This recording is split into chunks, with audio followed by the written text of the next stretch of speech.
अस्सलाम वालेकुम दोस्तों, वेलकम टू कुकिंग विद सीमा। आज हम बनाने वाले हैं झटपट बनने वाली रेस्टोरेंट स्टाइल में शाही एग करी। तो स्टेप बाय स्टेप मैं प्रोसेस बताती हूँ। सबसे पहले मैं यहाँ पर पैन ली हूँ। पैन में मैंने 1.5 कप ऑयल डाल दी हूँ। ऑयल डालने के बाद मैं यहाँ 6 बॉइल्ड एग ली हूँ, जिसे मैं ऑयल में गर्म होने के बाद डाल दूँगी। आप अपने हिसाब से एग ज़्यादा या कम ले सकते हैं। सारे अंडे डालने के बाद मैं एग को गोल्डन ब्राउन होने तक फ्राई करूँगी। गोल्डन ब्राउन होने तक आपको इसे फ्राई करना है। तो यहाँ हमारा एग गोल्डन ब्राउन हो चुका है और मैं सारे एग को निकाल दूँगी। अब वापस से उसी ऑयल में 5 छोटी इलायची, 1 जावित्री के फूल को डाल दूँगी और साथ ही मैं यहाँ पर एक लार्ज साइज़ के ऑनियन को रफली चॉप की हूँ, उसे मैं यहाँ पे डाल दूँगी। और प्याज के सॉफ्ट होने तक हमें प्याज को फ्राई करना है। साथ ही स्पाइसनेस के लिए हमें यहाँ पर 6 हरी मिर्च का इस्तेमाल करना है। और अब मैं यहाँ पर 10 से 12 पील किए हुए आलमंड डाली हूँ और साथ ही 10 मैं यहाँ पर काजू के टुकड़े को डाली हूँ। और अब मैं इसे प्याज के सॉफ्ट होने तक ही फ्राई करूँगी। तो यहाँ हमारा प्याज सॉफ्ट हो चुका है, तो अब मैं सारे निकाल लूँगी। तो अब यहाँ देख सकते हैं हमारा प्याज सॉफ्ट हो चुका है। और अब मैं यहाँ पर एक ग्राइंडर जार ली हूँ, उसमें मैं सारे प्याज को सॉफ्ट किए हुए प्याज को डाल दूँगी।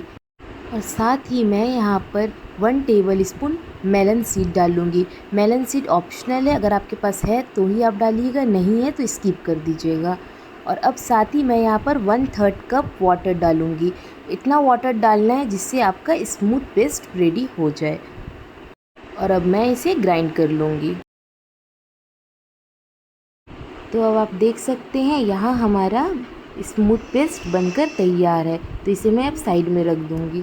अब वापस से उसी ऑयल में 1 दालचीनी के टुकड़े, 2 तेज़पत्ते और 1 टेबल स्पून अदरक लहसुन के पेस्ट को डाल दूँगी और इसे 30 से 40 सेकेंड होने तक भूनूँगी, ताकि हमारा अदरक लहसुन का पेस्ट भुना जाए। तो यहाँ हमारा अदरक लहसुन का पेस्ट भुना चुका है और अब मैं यहाँ ग्राइंड किए हुए स्मूथ पेस्ट को यहाँ कढ़ाई में डाल दूँगी और वापस से इसको मैं यहाँ पर 40 से 50 सेकेंड के लिए भून लूँगी। तो यहाँ हमारा मसाला भुना चुका है। तो अब मैं यहाँ पर कुछ पाउडर्ड मसाला डालूँगी। 1 टेबल स्पून नमक, हाफ़ टेबल स्पून भुनी हुई ज़ीरा, हाफ़ टेबल स्पून गरम मसाला और हाफ़ टेबल स्पून काली मिर्च की पाउडर। और काली मिर्च की पाउडर आप दरदरा ही रखिएगा, ताकि हमारा ग्रेवी कालापन ना आए, इसलिए आपको दरदरा डालना है। अब सारे मसाले को मैं यहाँ पर डाल दूँगी। डालने के बाद मैं इसे 30 से 40 सेकंड के लिए वापस से भूनूँगी।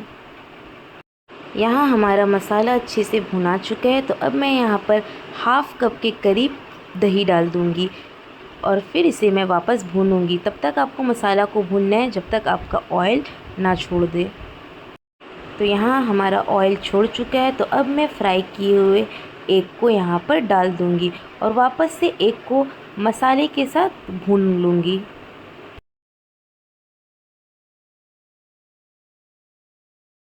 और अब मैं यहाँ पर 2 टेबल स्पून के करीब मैश किए हुए कसूरी मेथी डाल दूँगी और फिर वापस से इसे भून लूँगी।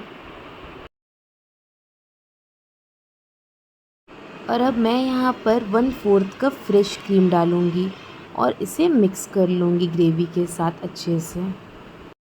तो यहाँ हमारा ग्रेवी भुना चुका है। तो अब मैं यहाँ पर थोड़े से पानी ऐड करूँगी और इसे मिक्स कर लूँगी अच्छे से।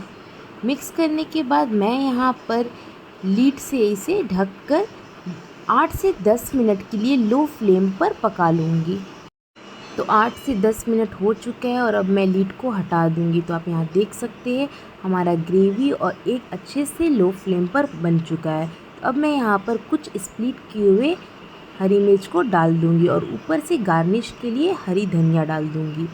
और आप देख सकते हैं यहाँ हमारा वाइट एग करी बनकर तैयार है। तो अब मैं इसे सर्व करने के लिए निकाल लूँगी। तो अब आप लोग देख सकते हैं हमारा शाही एग करी बनकर तैयार है, एकदम क्रीमी और एकदम रेस्टोरेंट स्टाइल में। तो अब मैं यहाँ अपना वीडियो एंड कर रही हूँ। आप लोग ज़रूर इस रेसिपी को ट्राई करें और कमेंट करके ज़रूर बताएं कि आपको शाही एग करी कैसा लगा। तो कुकिंग विद सीमा को लाइक करें, शेयर करें और हमारे चैनल को सब्सक्राइब करना ना भूलें। Thank you so much.